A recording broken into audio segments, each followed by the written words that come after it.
Muchas gracias por la invitación para estar aquí esta tarde. Yo estoy muy contento de haber podido participar en estos trabajos porque yo reconozco que me considero disidente activo de la disposición adicional segunda bis, que creo que fue, como casi todas cosas que ocurren en el fútbol, fruto de una improvisación veraniega o de algún tipo en el que llegamos a confundir los conceptos. El concepto de la pureza de la competición defendido por el legislador contra los criterios jurisprudenciales, pues a mí personalmente es un criterio que me pone un poco nervioso. Esto de que las normas se dediquen a derogar o a modificar los criterios jurisprudenciales, quizá porque como de esto, pero siempre me queda un poco de dificultad. Bien, lo que sí reconozco es una cosa, es decir, el sector necesita probablemente unas reglas diferentes, las reglas no podemos decir que no han existido, es decir, históricamente se articuló un cierto sistema de supervisión de la Liga, que no funcionó. Se instrumentalizó en el año 98 una supervisión del Estado que jamás funcionó porque al Estado le dio pánico acercarse a la supervisión del sector. El Estado en estos momentos tiene en su poder los mismos mecanismos que la Comisión Nacional del Mercado de Valores. Por ejemplo, el Estado tiene la posibilidad de pedir auditorías complementarias, pero no solo de pedirlas, sino de hacérselas pagar al que se las pides, si tienes la duda. Tiene mecanismos de supervisión y de entrega de documentación absolutamente demoledores que jamás puso en funcionamiento porque tuvo lo que yo alguna vez he llamado el pánico del Celta-Sevilla, ¿no? Es decir, desde aquel día que las aficiones salieron a la calle, nos importan más los aficionados que los accionistas o que el sector económico. Y bueno, a partir de ahí es cierto que el sector necesita encontrar un esquema de supervisión. La Liga yo creo que ha hecho un trabajo muy importante en la búsqueda y probablemente en la suplencia de las dificultades del Estado, cuando ahora se dice, oiga, es que tienen ustedes 20 clubs en concurso. Ya, pero el problema es que las cuentas y los estados de las cuentas, usted las tiene, usted Estado, usted que tanto me imputa a mí, las tiene todos los días en su casa. Y usted podía haber dicho algo, ¿no? Por ejemplo, podía haber dicho que estos 20 iban a entrar en concurso o que estaban en la situación previa de entrar en concurso. Es decir, esto de ser un supervisor que es prácticamente como una tortuga que mete la cabeza debajo y dice, oiga, que llueve, pues sí, llueve, pero el problema es que aquí hay mucha gente del sector económico, o por lo menos la Administración, que no era ajena a este proceso. Yo creo que la Liga, con buen criterio, ha intentado suplir este procedimiento mediante el restablecimiento de un sistema de supervisión.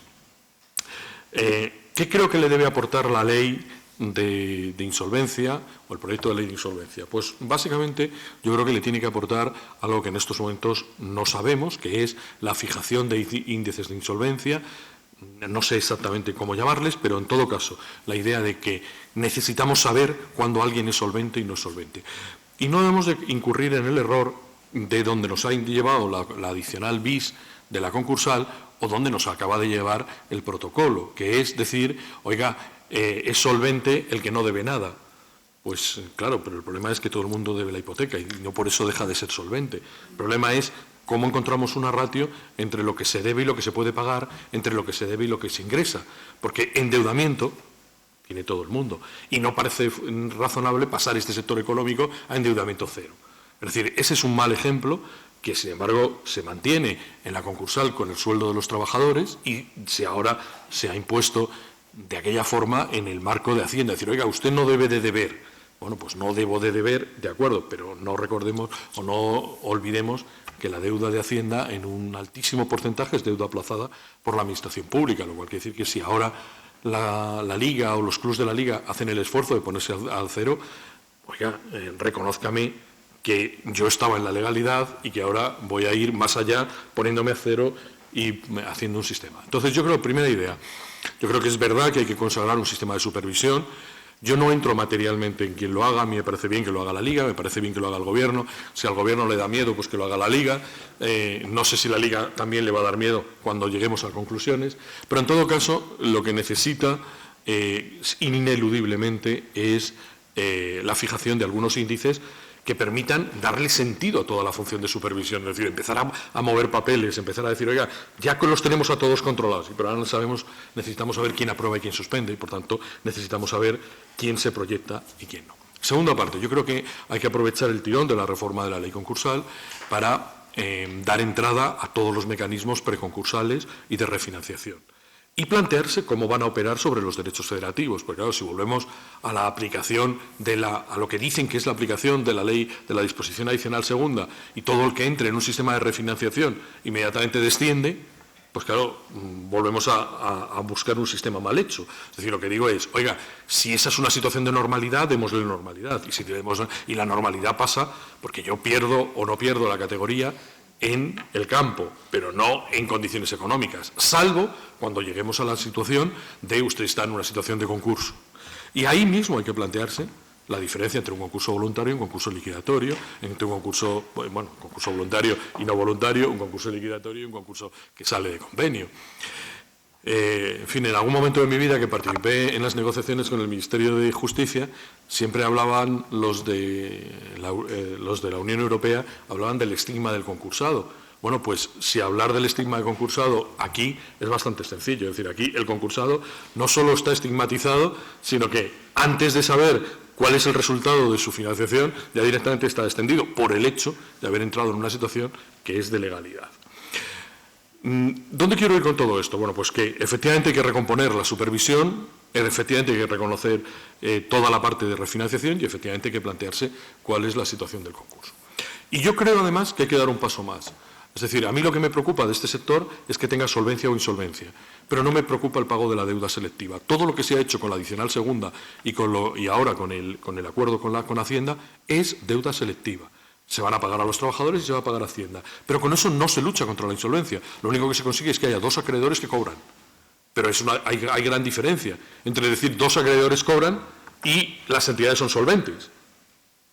Sin embargo, si nos preocupamos solo de que cobren los trabajadores, dicho sea de paso, ya me gusta esta palabra porque la concursal no dice que cobren los trabajadores, dice que cobren los deportistas.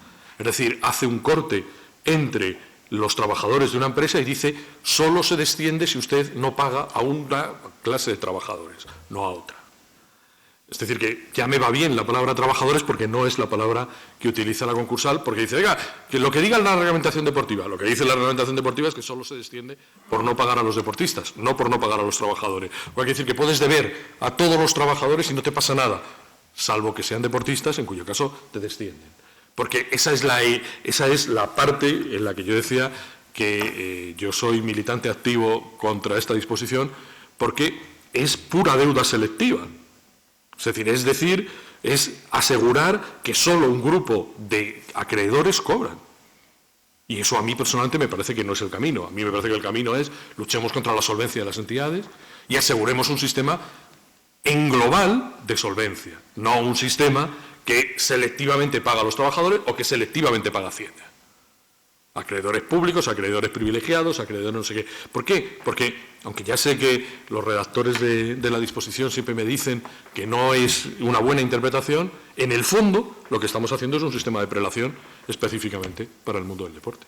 Y yo en eso no estoy de acuerdo. Yo, que participé en la ley concursal del 2003, lo que quiero es volver a los orígenes. Oiga, aquí fijamos una prelación para el conjunto de los acreedores, sin deuda selectiva de carácter privilegiado. Por eso creo que esas son las tres patas: supervisión, renegociación y a partir de ahí la diferencia o discutamos qué especialidades tiene que tener el concurso. Yo personalmente acepto que el criterio de crédito salarial que está consagrado en la ley concursal no es un criterio válido para el fútbol. No podemos pasar el tamiz del crédito salarial por un tamiz de salario mínimo interprovincial.